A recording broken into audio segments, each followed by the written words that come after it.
In today's video, we will discuss some questions from NEET previous year जिसका chapter name है current electricity. और आज का जो टॉपिक है वो बेसिक पर लेंगे, what is electric current, drift velocity या फिर ओम्स लॉ या फिर रेजिस्टेंस और रेजिस्टिविटी। जो बेसिक वाला कंसेप्ट है वो आज अपन लेंगे। नियरली 20 क्वेश्चंस मेरे को मिले हैं, तो 20 क्वेश्चंस अपन सॉल्व करेंगे। ये क्वेश्चंस जो है वो 2020 तक है और 2020 के आगे के क्वेश्चन जो है वो पूरे चैप्टर के मिलाकर मैं आपको एक वीडियो देने वाली हूँ। ओके, सो स्टार्ट करेंगे। अपने पास क्या है, solid which have a negative temperature coefficient of A resistance R. ऐसे कौन से सॉलिड्स होते हैं जिनका निगेटिव टेम्परेचर कोएफिशिएंट होता है? तो एक बात याद रखना, जो मेटल्स होते हैं, मेटल्स के पास होता है पॉजिटिव टेम्परेचर कोएफिशिएंट, और जो नॉन मेटल्स होते हैं या फिर आप उसको बोल सकते हैं जो इंसुलेटर्स होते हैं, जिनको क्या बोल सकते हैं अपन, इंसुलेटर्स के पास होता है निगेटिव टेम्परेचर कोएफिशिएंट। मेटल्स मतलब यहाँ पर मैं कंडक्टर्स भी बोल सकते हैं कि कंडक्टर्स के पास होता है पॉजिटिव टेम्परेचर कोएफिशिएंट। ठीक है, एक और इंसुलेटर के पास निगेटिव टेम्परेचर कोएफिशिएंट होता है, but your semiconductor behave like a insulator as well as conductor both. That's why जो सेमीकंडक्टर है उनके पास भी निगेटिव टेम्परेचर कोएफिशिएंट होता है। तो इसीलिए अपना आंसर होगा इंसुलेटर एंड सेमीकंडक्टर। ठीक है, ऐसा नहीं है सिर्फ इंसुलेटर, यहाँ पर क्या होगा, insulators and semiconductor. Okay, next question जो है, colour code of resistance given है, येलो, वायलेट, ब्राउन, गोल्ड। आपके पास एक चार्ट होगा जिसकी अपन ने एक शॉर्टकट ट्रिक बताई थी, BB Roy has a Great Britain wife, ऐसी कुछ तो उससे अपने को वो चार्ट लर्न करना होगा और उसी से अपन ये वाले क्वेश्चन को सॉल्व कर सकते हैं। सो देखो, येलो, वायलेट, ब्राउन, गोल्ड। तो ये जो गोल्ड होता है या फिर यहाँ पर सिल्वर होता है वो प्लस माइनस परसेंट देता है, और गोल्ड का परसेंट होता है आपका 5% और जो सिल्वर का परसेंट होता है वो आपका होता है 10%। ठीक है, तो प्लस 5% आ गया यहाँ पर। और देखो तो यहाँ पर ये वाला ऑप्शन तो पहले ही क्या हो गया, कैंसिल आउट हो गया। अब येलो का कलर कोड क्या है, येलो का कलर कोड है 4, वायलेट का कलर कोड है 7 और ब्राउन का कलर कोड है 1। ठीक है, तो अपन क्या करते हैं, पहले दो जो है वो वैसे की वैसे लिखते हैं, जैसे 4 7 इंटू यहाँ पर ये जो थर्ड वाली स्ट्रिप होती है वो होता है 10 टू द पावर 1। थर्ड वाली स्ट्रिप क्या होती है, 10 टू द पावर 1। सो ये होगा 47 into 10 to the power 1 plus minus 5%। तो आपका answer will be 470 plus minus 5%। तो 470 plus minus 5% is option number C correct. Okay, next question, A charge particle have a drift velocity। एक charge particle है जिसके पास drift velocity है 7.5 into 10 to the power minus 4 metre per second. उसके पास की जो इलेक्ट्रिक फील्ड है E वो है 3 into 10 to the power minus 10 volt per metre. तो मोबिलिटी आपको पूछी है, तो मोबिलिटी म्यू से डिनोट करते हैं। और what is the formula for mobility, velocity, drift velocity divide by electric field. तो सिंपली आपको करना पड़ेगा 7.5 into 10 to the power minus 4 divide by 3 into 10 to the power minus 10 ऊपर गया तो प्लस 10 और माइनस 4 प्लस 10 इज प्लस 6। तो ये हो जाएगा 10 टू द पावर प्लस 6 और ये होगा, अगर मैंने पॉइंट को शफल किया तो ये होगा 75 डिवाइड बाय 30। ठीक है, अब ये 3 से डिवाइड हो जाता है, तो 3 से डिवाइड किया तो ये होगा 10 और अगर इसको 3 से डिवाइड किया तो 2 जार 6 15 मतलब 5 जार। 10 ऊपर गया तो माइनस 1 और 6 माइनस 1 हो जाएगा आपका 10 टू द पावर 5। सो आपका answer is 25 into 10 to the power 5, but आपका 2.5 में है तो आपका आंसर होगा 2.5 इंटू 10 टू द पावर 6। ठीक है, so mobility is 2.5 into 10 to the power 6। ठीक है, नेक्स्ट क्वेश्चन देखो क्या है, अ कार्बन रेजिस्टेंस आपको गिवन है ये।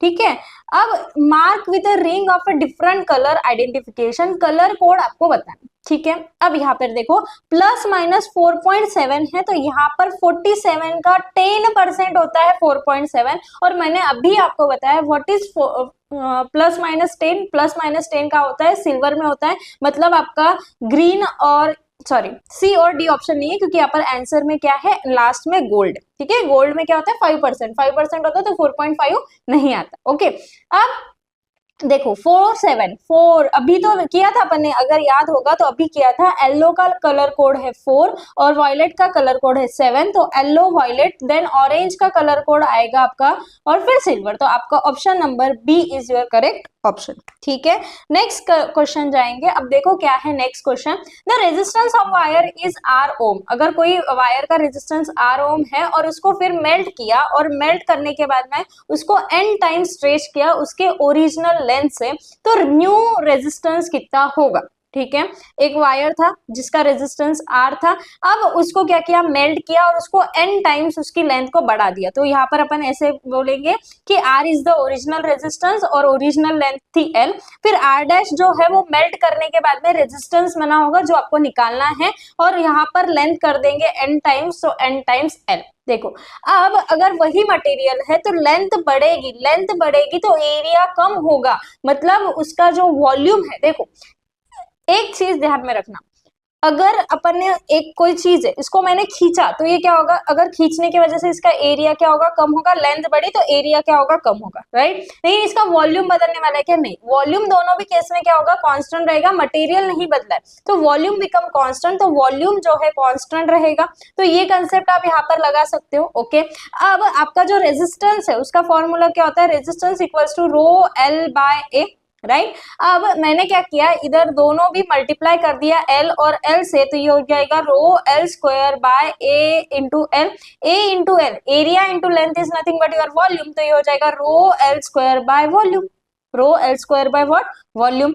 अब वॉल्यूम अगर मैं बोल रही हूँ कांस्टेंट है तो वॉल्यूम इक्वल्स टू, ये क्या है, R का फॉर्मूला है, तो वॉल्यूम इक्वल्स टू क्या हो जाएगा, volume equals to rho L square by R, right. तो दोनों भी केस में क्या है, वॉल्यूम कांस्टेंट है तो अपन क्या करेंगे, rho L square by R is equals to rho L dash square by R का square, right, R dash, R dash.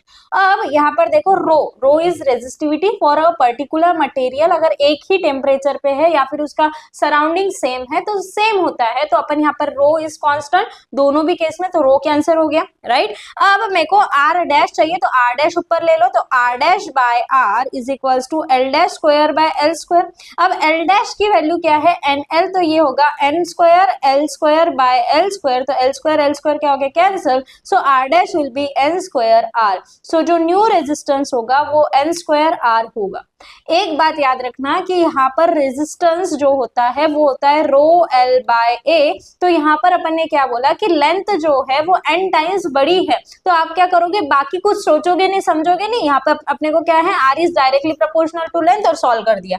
ऐसे मत करना, अगर किसी चीज की लेंथ को आप इंक्रीज करोगे तो एरिया डिक्रीज होगा, लेकिन इन द केस यहाँ पर क्या होगा, वॉल्यूम जो है वो कांस्टेंट रहेगा, और यही कंसेप्ट का यूज अपन इसके आगे आने वाले 2-3 क्वेश्चंस में करने वाले हैं। ओके, तो इतना याद रखना है।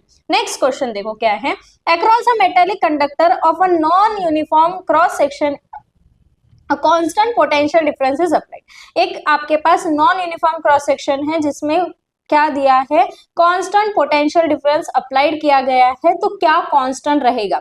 अगर मैं ऐसे बोल रही हूँ नॉन यूनिफॉर्म मतलब कहा कैसे, कहीं पर जाड़ा तो कहीं पर पतला, ऐसे सपोज एक ऐसा है। अब इसमें अगर कुछ फ्लो करवाया गया तो क्या कांस्टेंट होगा, तो इसमें करंट कांस्टेंट होता है, current will be always constant. आपका जो एरिया है वो छोटा रहो बड़ा रहो, करंट जो है वो क्या होगा, कांस्टेंट होगा। उसकी वेलोसिटी बदल सकती है, उसका इलेक्ट्रिक करंट बढ़ सकता है, करंट की डेंसिटी बढ़ कर सकती है, कम हो सकती है, लेकिन करंट का फ्लो जो है वो अगर कोई एक वायर है और उसको एक बार प्रोवाइड कर दिया गया तो करंट विल बी कांस्टेंट, ठीक है। फिर उसकी यूनिफॉर्मिटी से कोई भी फर्क नहीं पड़ेगा। और एक बात, ये कंसेप्ट 9th स्टैंडर्ड में है, ठीक है, 9th स्टैंडर्ड से अपन ये पढ़ते आ रहे हैं। व्हाट इज करंट जब आप पढ़ोगे ना तब 9th स्टैंडर्ड में ये पढ़ाया होगा आपके जो भी रिस्पेक्टिव टीचर है उन्होंने।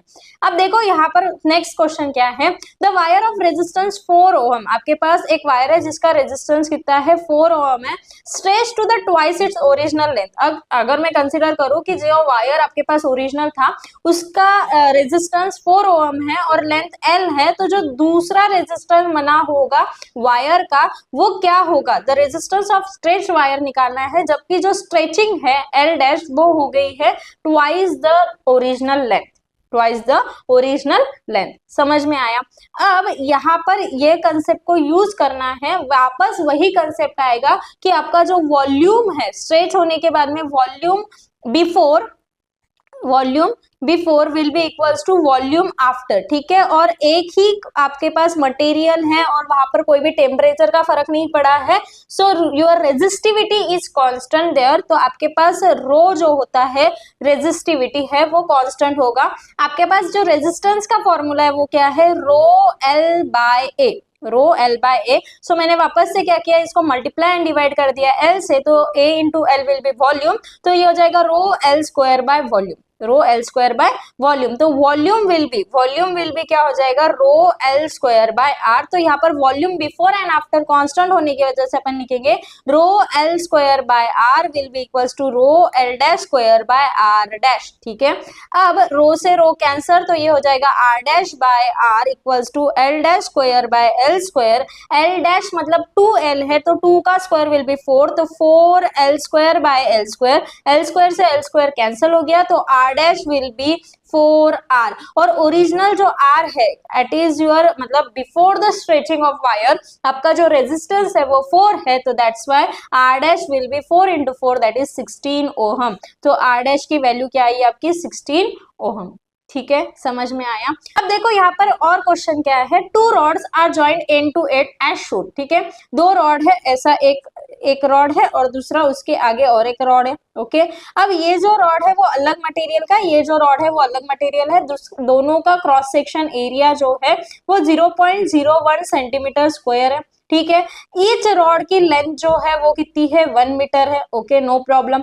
रॉड इज ऑफ कॉपर, एक है कॉपर का रॉड, दूसरा जो है वो रॉड है आयरन का रॉड। ठीक है, अब ये जो कॉपर रॉड है उसकी जो रेजिस्टिविटी है वो गिवन है 1.7 इंटू 10⁻⁻6 और ओहम सेंटीमीटर। ठीक है, ओहम सेंटीमीटर में गिवन है। और ये जो आयरन का रॉड है उसकी है 10⁻⁻5 ओहम सेंटीमीटर। ठीक है, so how much voltage is required to produce a current of 1 ampere in the rod. उस रॉड में 1 एम्पियर का करंट अप्लाई करने के लिए आपको कितना वोल्टेज का जरूरत है, कितना वोल्टेज रिक्वायर्ड है, ये आपको निकालना है।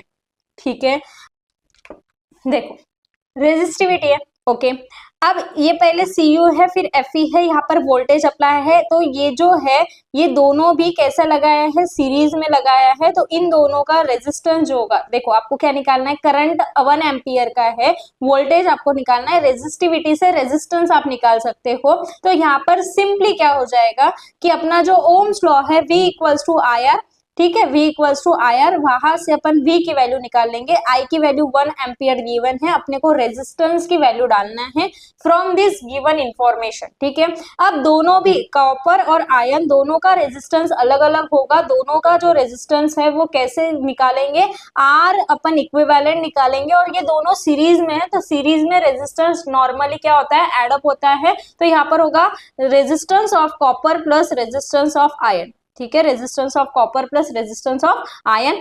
अब रेजिस्टेंस ऑफ कॉपर की बात करें तो रेजिस्टेंस का फॉर्मूला क्या है, रो एल बाय ए। तो रेजिस्टेंस ऑफ कॉपर की अगर मैं बात करूं तो कॉपर का रेजिस्टिविटी क्या है, 1.7 इंटू 10⁻⁻6 इंटू लेंथ उसकी कितनी है 1 मीटर, डिवाइड बाय, अब यहाँ पर सेंटीमीटर में है तो उसको पहले मीटर में कर लो, तो यहाँ पर हो जाएगा 10⁻⁻2 और फिर डिवाइड में आएगा उसका 0.01 इंटू 10⁻⁻4। अब मैंने एरिया को क्या कर दिया है, पहले ही मैंने एरिया को सेंटीमीटर स्क्वायर को मीटर स्क्वायर में किया है, सेंटीमीटर का मीटर में होता है 10⁻⁻2 और स्क्वायर कर दिया तो 10⁻⁴, प्लस यहाँ पर प्लस आके आ जाएगा 10⁻⁻5 10⁻⁻5 into 1 into 10⁻⁻2 divide by 0.01 into 10⁻⁴। ठीक है, अब यहाँ पर अच्छे से इसको सॉल्व कर लो। देखो कॉमन क्या क्या है निकाल लिया, 10⁻⁻2 ये जो चीज है वो कॉमन है। ठीक है, 1 इंटू 10⁻⁻2 मतलब 10⁻⁻2, नीचे 0.01 इंटू 10⁻⁴ कॉमन है, और ऊपर जो है और क्या हो गया, ऊपर जो है और क्या हो जाएगा 1.7 इंटू 10⁻⁻6 प्लस 10⁻⁻5। ठीक है, ये हो गया, इसको करो सॉल्व, 10⁻⁻5 भी इसमें से कॉमन ले सकते हैं, तो 10⁻⁻5 अगर मैंने कॉमन लिया तो -2 -5 अपॉन में आ जाएगा 0.01 और ये हो जाएगा +4। ठीक है, 1.7 प्लस 1.7 इंटू 10⁻⁻1 आएगा, तो ये होगा 0.17 प्लस 1। ठीक है, 0.17 प्लस 1 मतलब 1.17, okay. 1.17 into 10 to the power कितना हो जाएगा, -5, -2, -7, -7 प्लस 4 क्या होगा, -3, और अपॉन में 0, ये अगर मैंने 2 शफल किया तो क्या हो जाएगा, 10 टू द पावर -2, और ऊपर गया तो क्या होगा, 10 टू द पावर +2, सो ये हो जाएगा -3 + 2 विल बी -1, तो answer will be 1.17 into 10 to the power -1, तो -1 मतलब 0.117, 0.117। अभी ये रेजिस्टेंस आया है, इक्विवेलेंट रेजिस्टेंस आया है, ठीक है। अब यहाँ पर अपने को क्या करना है, V इक्वल्स टू IR है, तो एम्पियर कितना होना चाहिए अपने पास, 1 एम्पियर होना चाहिए, तो 1 into 0.117 that is your 0.117 volt का आपको वोल्टेज लगेगा कि उस वायर में 1 एम्पियर का करंट फ्लो हो, ठीक है। तो आपका ऑप्शन है ऑप्शन नंबर ए, ठीक है।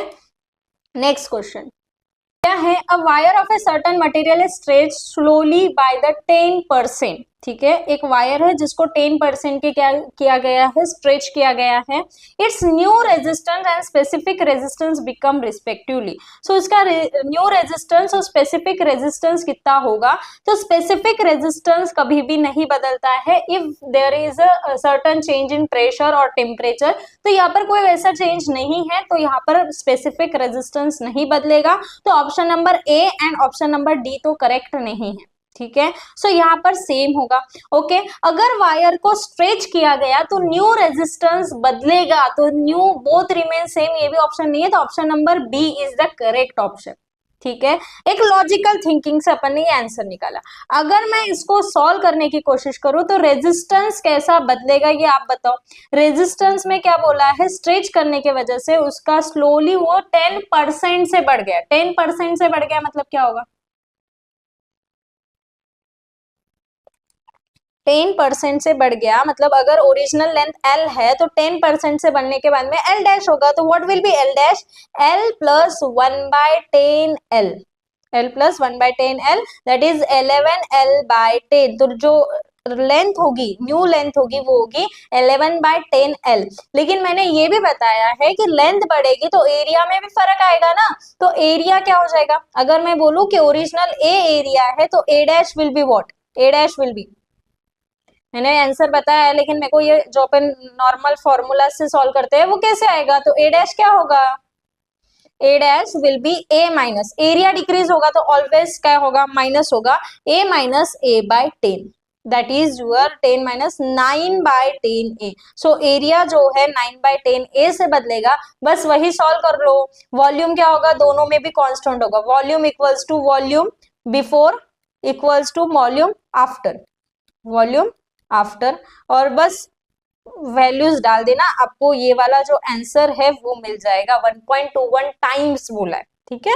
तो ये आपको आंसर मिल जाएगा, आप चेकआउट कर लेना, मैंने वैसे आंसर बता दिया। इस क्वेश्चन में देखो क्या पूछा है, the electric resistance of a certain wire of a iron is आर, अगर कोई सर्टन वायर है आयन का, उसका रेजिस्टेंस कितना है, आर गिवन है, सपोज टू बी लेंथ ले लेते हैं एल और रेडियस है आर। अगर उसकी लेंथ को डबल किया गया और उसके रेडियस को भी डबल किया गया तो उसका स्पेसिफिक रेजिस्टिविटी और स्पेसिफिक रेजिस्टेंस कितना होगा और रेजिस्टेंस कितना होगा, ठीक है। अब यहाँ पर ना स्पेसिफिक रेजिस्टेंस की अगर मैं बात करूँ तो मटेरियल एक है, उसके ऊपर कोई टेम्परेचर का फर्क नहीं आ रहा है, तो your specific resistance remain same, specific resistance जो है वो सेम रहेगा, अनचेंज रहेगा, दैट इज, तो option number B will have, ये नहीं होगा, और यहाँ पर specific resistance will be double, option number D भी नहीं होगा, ठीक है, बी और डी नहीं है। अब यहाँ पर इलिमिनेशन मेथड का यूज कर मैं आपको आंसर निकालना बता रही, ओके। दूसरी चीज, रेजिस्टेंस बदलेगा क्योंकि अगर उसकी लेंथ बदल रही है, उसका अगर रेडियस बदल रहा है मतलब क्रॉस सेक्शन एरिया बदल रहा है, तो वी नो कि रेजिस्टेंस जो होता है वो होता है रो एल बाय ए। लेंथ और एरिया में अगर कोई बदल आता है तो आपका रेजिस्टेंस क्या होगा, बदलेगा, तो यहाँ पर जो रेजिस्टेंस है वो बदलेगा, तो the resistance and the specific resistance will both remain unchange, ये ऑप्शन नहीं है, option number C will be your correct option, ठीक है। ये हो गया आपका एलिमिनेशन मेथड के थ्रू आंसर, ओके। अब अपन जाएंगे कि बाय फॉर्मूला मेथड अपन आंसर कैसे निकालेंगे। यहाँ पर अपन ने ऐसा नहीं बोला है कि कोई ऑब्जेक्ट है उसको मेल्ट किया गया, मतलब वायर है उसको मेल्ट करके उसकी लेंथ को बदलाया गया है, ऐसा भी नहीं बोला है। स्ट्रेच करके बदला है, ऐसा भी नहीं बोला है। तो यहाँ पर जो अपन अभी तक कर रहे थे कि वॉल्यूम सेम है, वॉल्यूम अनचेंज रहेगा, ये वाला कंसेप्ट यहाँ पर यूज नहीं कर सकते, ठीक है। सो यहाँ पर अपन डायरेक्टली रेजिस्टेंस का कंसेप्ट यूज करेंगे। अब अगर लेंथ बदली है और रेडियस बदला है तो एरिया बदलेगा। अब न्यू रेजिस्टेंस हो जाएगा आर डैश, न्यू लेंथ हो जाएगी एल डैश और L dash will be equals to 2l, new area होगा ए डैश। अगर मेरा नॉर्मल एरिया की बात करूं तो कोई वायर है, वायर का क्रॉस सेक्शन एरिया होता है एरिया ऑफ सर्कल, तो area will be pi R. So जो न्यू एरिया होगा वो होगा पाई 2r, पाई आर स्क्वायर, तो ये हो जाएगा पाई 2r का स्क्वायर, तो ये हो जाएगा 4 पाई आर का स्क्वायर। पाई आर का स्क्वायर मींस योर एरिया, तो ये हो जाएगा 4a, ठीक है। सो एरिया जो है वो हो जाएगा 4a। अगर मैं r डैश बाय r करूं तो r dash by r will be rho, l dash के जगह लिखना पड़ेगा 2l और एरिया के जगह लिखना पड़ेगा 4a और अपॉन में आएगा रो l बाय a। तो a से a कैंसल, l से l कैंसल, रो से रो कैंसल, तो ये हो गया 2/4 मतलब 1/2। तो r dash will B r/2। तो जो r डैश है वो क्या हो जाएगा, हाफ हो जाएगा। वही आपका क्या है, the resistance will be half and the specific resistance will remain unchanged, ठीक है। तो मैंने आपको फर्स्टली एलिमिनेशन मेथड बताया, लेकिन अगर सपोज टू बी कोई दो जो है, जैसे सपोज कोई और एक ऑप्शन ऐसा होता है कि रेजिस्टेंस जो है वो डिक्रीज हुआ है बाय r/3 या फिर ऐसा कोई ऑप्शन रहता तो आंसर कैसे निकालना, ये वाला मैंने आपको यहाँ पर बता दी, ठीक है। नेक्स्ट क्वेश्चन अपने पास क्या है, द रेजिस्टिविटी स्पेसिफिक रेजिस्टेंस, जिसी को अपन क्या बोलते हैं, specific resistance of a copper wire. अब देखो कॉपर वायर की specific resistance increase with increase in temperature, decrease with increase in cross section area, increase with increasing length और increase with increasing cross section area. तो resistivity does not depend on the cross section area और length. Resistance जो है वो depend करता है, resistance is directly proportional to L and resistance is inversely proportional to ए, लेकिन ये जो है उसका रो से कोई लेना देना नहीं है। Specific resistance does not change with the length और एरिया, फिजिकल चेंज से नहीं होगा, मतलब ये तीनों भी ऑप्शन नहीं है। Option number A is the correct option. Increase with increase in the temperature, और टेम्परेचर के साथ वो इंक्रीज होगा, ऐसा क्यों, क्योंकि रो टी इक्वल्स टू होता है रो नॉट 1 प्लस अल्फा टी। जैसे जैसे टेम्परेचर इंक्रीज होगा इसकी रो टी की वैल्यू बदलती है, इंक्रीज होती है, और वो सिंपली क्या होगा, इंक्रीज होगा, ओके इस फॉर्मूला से।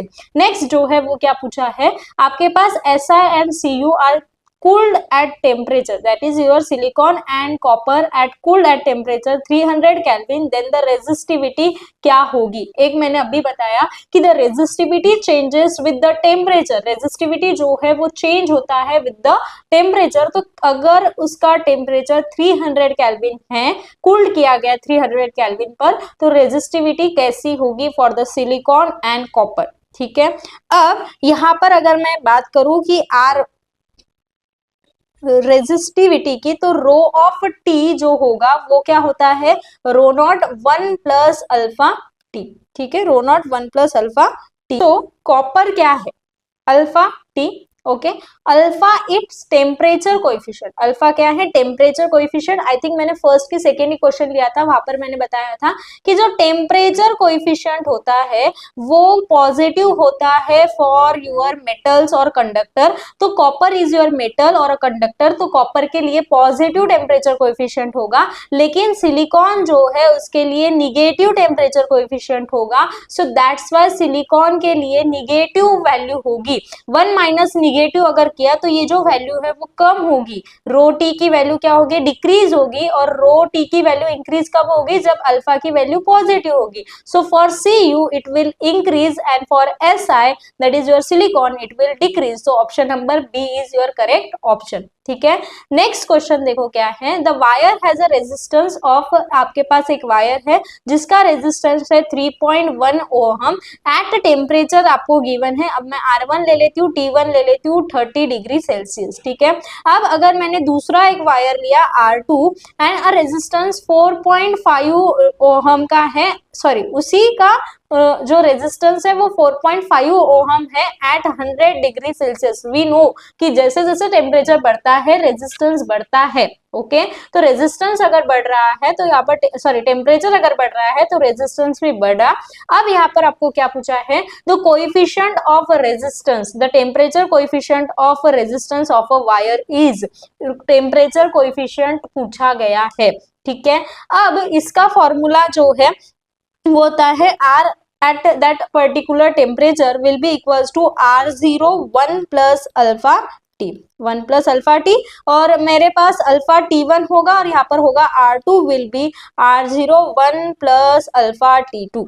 ठीक है, अब अगर मैं R1 की बात करूं तो R1 will be R0 1 plus alpha into T1 कितना है 30 डिग्री, और ये हो जाएगा R0 1 plus alpha into T2 कितना है 100 डिग्री। ठीक है, अब अगर मैंने किया R1 बाय R2 तो R1 की वैल्यू मेरे पास है 3.1, R2 की वैल्यू है 4.5, will be equals to R0 1 plus 30 alpha और अपॉन हो जाएगा R0 1 प्लस 100 अल्फा। ठीक है, सो R नॉट कैंसिल हो गया, ये इधर मल्टीप्लाई ले लो तो 3.1 into 1 plus 100 alpha is equals to 4.5 into 1 plus 30 alpha. बस इस इक्वेशन को सॉल्व करो, ये देखो इसको मल्टीप्लाई कर दोगे तो क्या होगा 3.1 प्लस अगर इसको 100 से मल्टीप्लाई किया तो 310 alpha is equals to 4.5 plus 45 into 3 कर लो, क्योंकि ये 10 है ना तो 45 इंटू 3 किया तो आंसर आ जाएगा 45 इंटू 3 किया तो 3 5 जार 15, 3 4 जार 12 प्लस 1 135, तो ये हो जाएगा 135 अल्फा। सो ये हो जाएगा 310 alpha minus 135 alpha equals to 4.5 minus 3.1।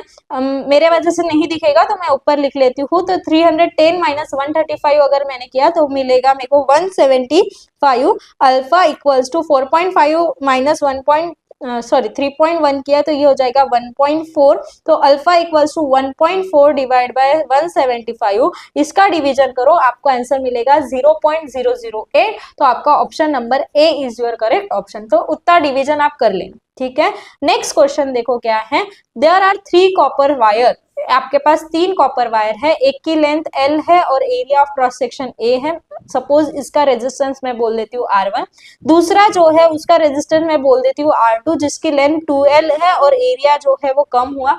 तीसरा मैं रेजिस्टेंस ले रही हूँ R3 जिसकी लेंथ जो है वो कम कर दी और एरिया जो है वो क्या हो गया बढ़ गया। ठीक है, अब इन तीनों भी केस में आपको रेजिस्टेंस किसका मिनिमम है ये बताना है।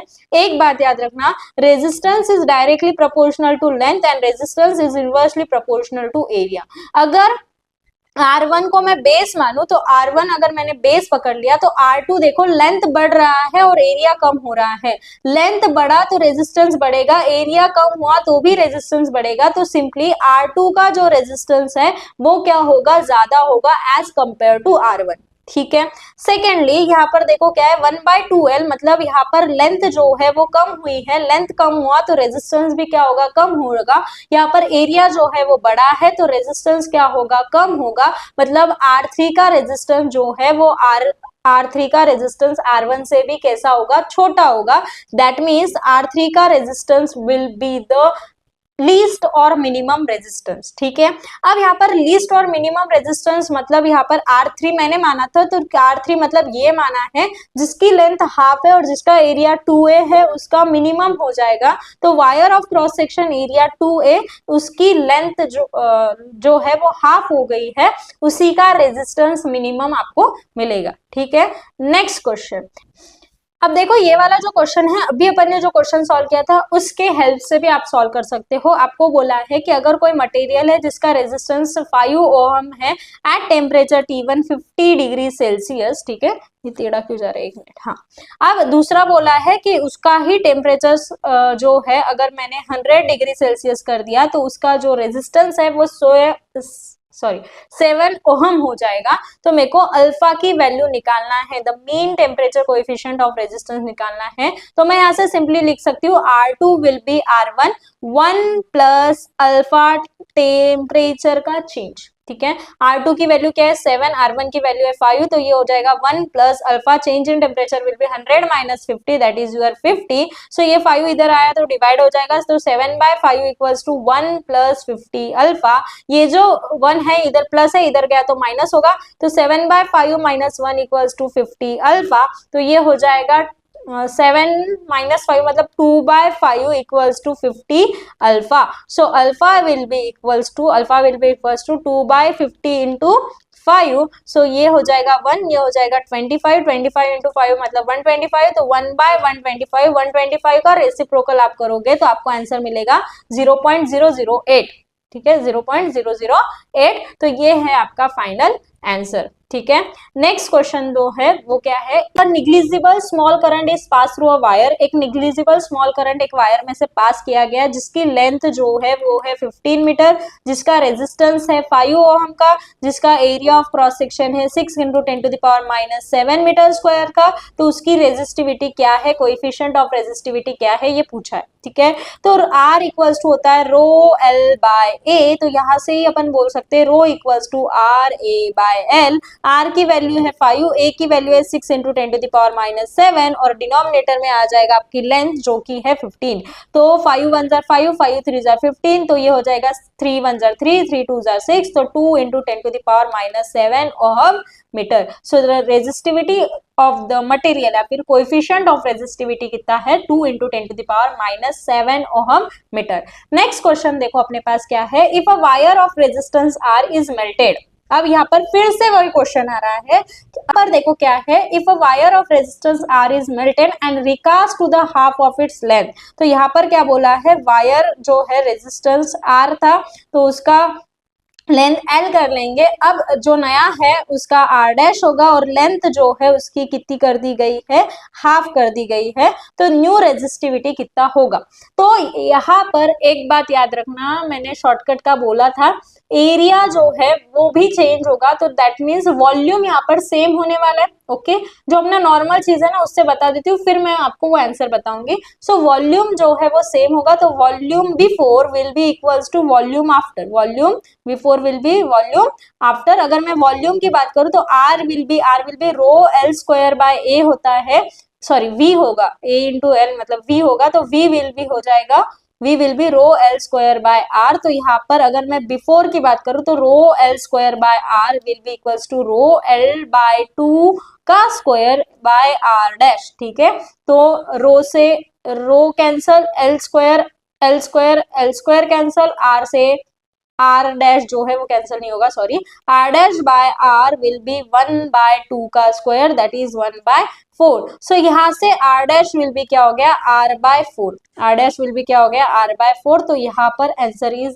R/4। ठीक है, क्वेश्चन जो है वो क्या है, the velocity of charge barrier of a current about 1 ampere in a metal under a normal condition is of the order, तो द फ्रैक्शन ऑफ मिलीमीटर पर सेकेंड उसके ऑर्डर का वो होता है। यहाँ पर ये वाला जो है वो थ्योरेटिकल क्वेश्चन था। अब आपके ये क्वेश्चंस कंप्लीट हो गए हैं। तब तक के लिए thank you very much for watching this video.